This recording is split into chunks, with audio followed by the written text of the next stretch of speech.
আসসালামু আলাইকুম। আজকে আপনাদের সাথে শেয়ার করব মুচমুচে রসালো লাচ্ছা খাজার রেসিপি। লাচ্ছা পরোটা তো আমরা অনেক খেয়েছি, তবে এরকম লাচ্ছা খাজাগুলো কিন্তু একবার বাসায় তৈরি করে দেখতে পারেন, খেতে ভীষণ মজার হয়। এই খাজাগুলো একবার বানিয়ে কিন্তু মাস জুড়ে রেখেও খেতে পারবেন, কোনো রকমের নষ্ট হবে না। তো চলুন রেসিপিটি দেখে নেওয়া যাক। একটা বাটির মধ্যে আমি হাফ কাপ পরিমাণের ময়দা নিয়ে নিচ্ছি স্বাদ অনুযায়ী লবণ। এখন আমি এর মধ্যে দিয়ে দিলাম 1 টেবিল চামচ পরিমাণের রান্নার তেল। এখন তেলের সঙ্গে ময়দাটাকে খুব ভালো করে মিশিয়ে নেব।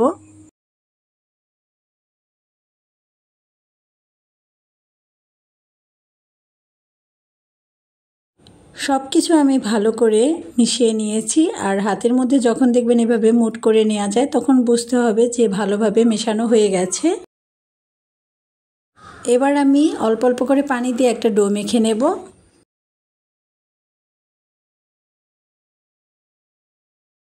ওটা মেখে নেওয়া হয়ে গেছে। এবার আমি এটাকে রেস্টে রেখে দেব 10 মিনিটের জন্য।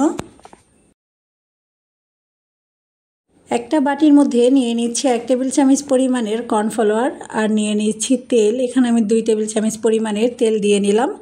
এবার আমি কর্নফ্লাওয়ার আর তেলটা ভালোভাবে একটু মিশিয়ে নিচ্ছি। একটা সাইডে রেখে দিচ্ছি। অন্যদিকে আমি যে ডোটা মথে নিয়েছিলাম ওই ডোটা কিন্তু অনেকটা সফট হয়ে গেছে। এবার আমি এর থেকে লিচি করে নেব।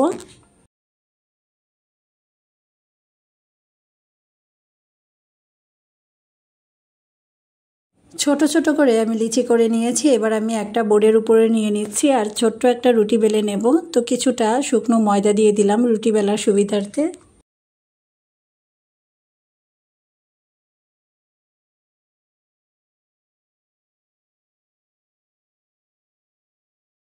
পাতলা করে আমি একটা রুটি বেলে নিয়েছি, আর রুটিটা যতটা সম্ভব পাতলা করে নিতে হবে। এবার আমি একটা ছুরির সাহায্যে কেটে নিচ্ছি, প্রথমে লম্বালম্বিভাবে।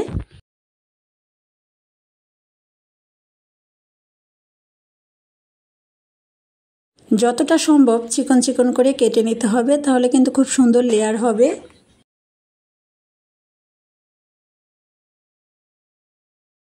পুরো রুটিটা কেটে নেওয়া হয়ে গেছে। এবার আমি এর উপর দিয়ে যে তেল আর কর্নফ্লাওয়ারের মিশ্রণ করে নিয়েছিলাম ওইটা দিয়ে দিচ্ছি। পুরো রুটিটায় লাগিয়ে নিতে হবে।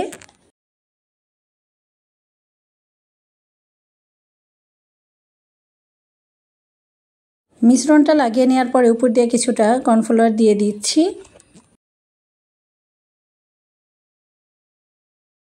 এবার আমি এগুলোকে তুলে নেব, আর এইভাবে আস্তে আস্তে করে কিন্তু এগুলো তুলে নিতে পারবেন খুব সহজেই।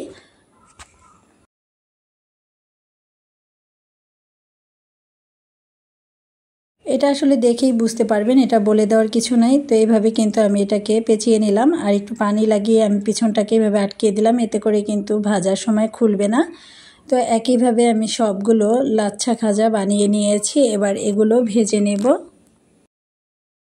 ভাজার জন্য চুলায় একটা প্যানে পরিমাণ মতো তেল কুসুম গরম করে নিয়েছি। খুব বেশি গরম তেলে দেওয়া যাবে না। চুলার আঁচটা লোতে রেখে আমি উল্টে পাল্টে ভেজে নেব।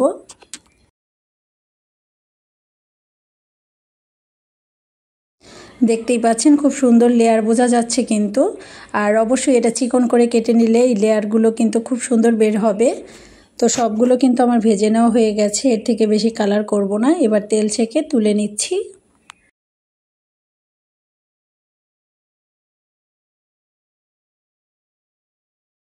এখন একটা শিরা তৈরি করে নেব। এই জন্য চুলায় একটা প্যান বসিয়ে আমি এর মধ্যে দিয়ে দিচ্ছি 1/4 কাপ পরিমাণের চিনি আর 1/4 কাপ পানি। চিনি আর পানিটা সমান দিতে হবে, একটা ঘন শিরা তৈরি করব। 2টা এলাচ দিয়ে দিলাম। চুলার আঁচটা মিডিয়ামে রেখে আমি একটা শিরা করে নিচ্ছি।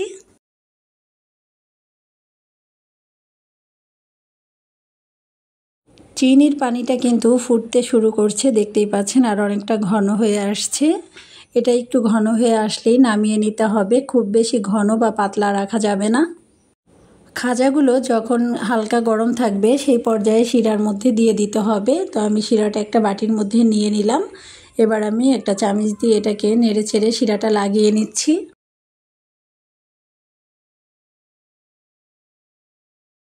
খাজাগুলো এইভাবে শিরার মধ্যে লাগিয়ে নিলে কিন্তু খুব সুন্দর রসালো হয়, আর খাজাটা খাওয়ার টেস্ট অনেক গুণ বেড়ে যায়। উপর দিয়ে কিছুটা আমি কাজু বাদাম দিয়ে দিচ্ছি, এতে করে দেখতে সুন্দর লাগবে আর খেতেও ভীষণ মজার হয়। এই খাজাগুলো অনেক বেশি মুচমুচে আর রসালো হয়। দেখতেই পাচ্ছেন হাতের মধ্যে নেওয়ার সাথে সাথে কিন্তু এভাবে ভেঙে নেওয়া যায়।